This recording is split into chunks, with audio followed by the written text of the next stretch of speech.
Kembali bersama kami pemirsa, kesalantaran batal berangkat study tour acara perpisahan sekolah, sejumlah siswa dan orang tua siswa Madrasah Aliyah Negeri 1 Kota Bekasi, Jawa Barat menyerang pihak penyelenggara. Para siswa ini kesal karena telah 2 kali gagal berangkat.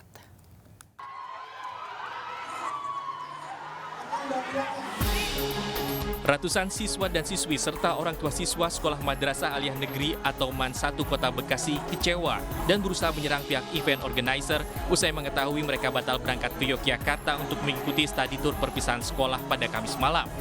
Namun mereka segera dilerai oleh pihak sekolah dan petugas kepolisian Polsek Bekasi Utara yang berjaga di lokasi. Padahal para siswa ini sudah menunggu sejak jam 5 sore, namun hingga waktu yang ditentukan yaitu jam 8 malam belum diberangkatkan.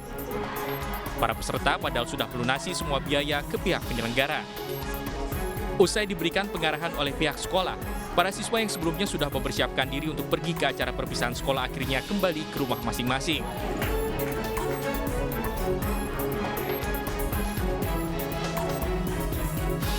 Sementara itu, Sekolah Madrasah Aliyah Negeri 1 Kota Bekasi melalui kuasa hukumnya secara resmi telah melaporkan event organizer Jogja Holiday Center ke Kepolisian Polsek Bekasi Utara pada Jumat pagi. Pihak sekolah melaporkan adanya dugaan tindak pidana penipuan dan penggelapan lantaran gagal memberangkatkan study tour 288 siswa Madrasah Aliyah Negeri 1 Kota Bekasi ke Yogyakarta. Saya semalam sudah resmi melaporkan ke Polsek Bekasi Utara terkait dengan dugaan tindak pidana penipuan serta penggelapan. Laporan sudah diterima oleh pihak Polsek gitu ya.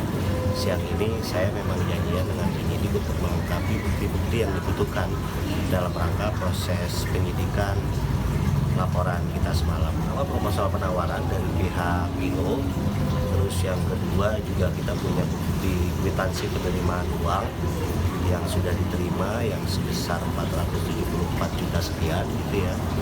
Yang ketiga juga surat perjanjian bersama untuk penyelenggaraan studi tour ini. Samsudin menambahkan pembatalan secara sepihak yang dilakukan oleh event organizer ini merupakan yang kedua kalinya. Sebelumnya pihak penyelenggara menjanjikan berangkat study tour 29 Mei 2023 lalu, namun sehari sebelum keberangkatan, pihak penyelenggara membatalkan secara sepihak dan menjanjikan keberangkatan pada Kamis 8 Juni 2023. Akan tetapi pihak penyelenggara pun kembali ingkar dan tidak memberangkatkan para siswa ke Yogyakarta. Dari Bekasi, Jawa Barat, Rahmat Hidayat, iNews melaporkan. Pemirsa, ribuan jemaah calon haji asal embarkasi Aceh mendapatkan uang saku dari pengelolaan wakaf Baitul Asyi. Pembagian tambahan biaya hidup selama di Tanah Suci ini sudah berlangsung sejak 2006 silam.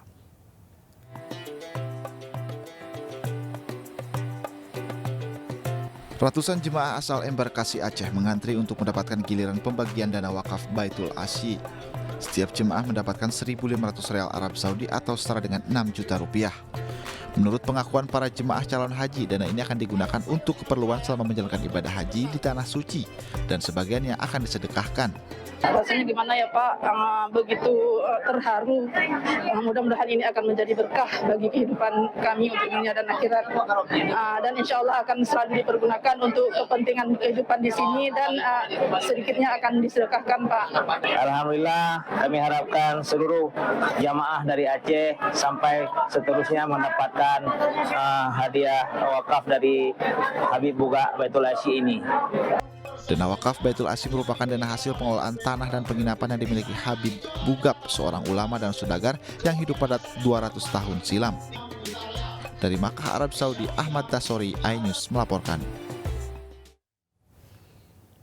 Sementara jemaah haji Indonesia dapat merasakan makanan bercita rasa Nusantara selama berada di kota Mekah, Arab Saudi. Nah, seperti apa proses penyajian makanan bagi jemaah haji Indonesia selama berada di Tanah Suci? Berikut informasi selengkapnya.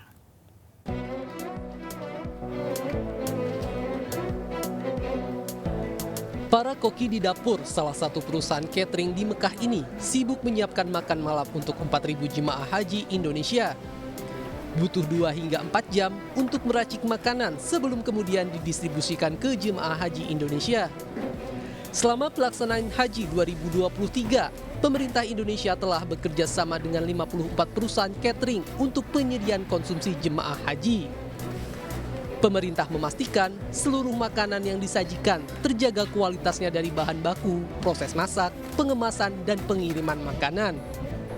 Untuk dapur di Mekah ada 54 catering yang kita pilih.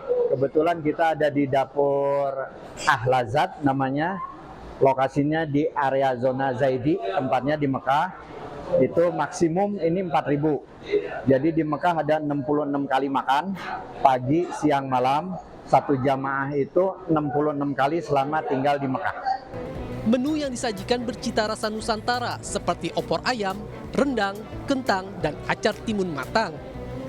Sebelum dikirim, makanan dipastikan harus bersuhu 60 derajat Celcius. Ini menjadi aturan makanan di Arab Saudi, di mana makanan di bawah 60 derajat Celcius akan dibuang karena dianggap basi. Dari input makanan sampai keluar makanan. Jadi dari proses makanan, produksi, preparation, kemudian dari packing sampai ke jamaah. Dan itu saya harus memastikan semua makanan itu higienis, kemudian bersih, kemudian tetap hangat, tetap enak. Yang pasti gimana cara makanan tadi keluar ke jamaah itu nggak basi. Sebelum dibagikan ke seluruh jemaah, makanan ini dicicipi dan diperiksa terlebih dahulu oleh petugas untuk memastikan makanan sesuai standar. Dari Mekah, Arab Saudi, Ahmad Tasori, iNews melaporkan.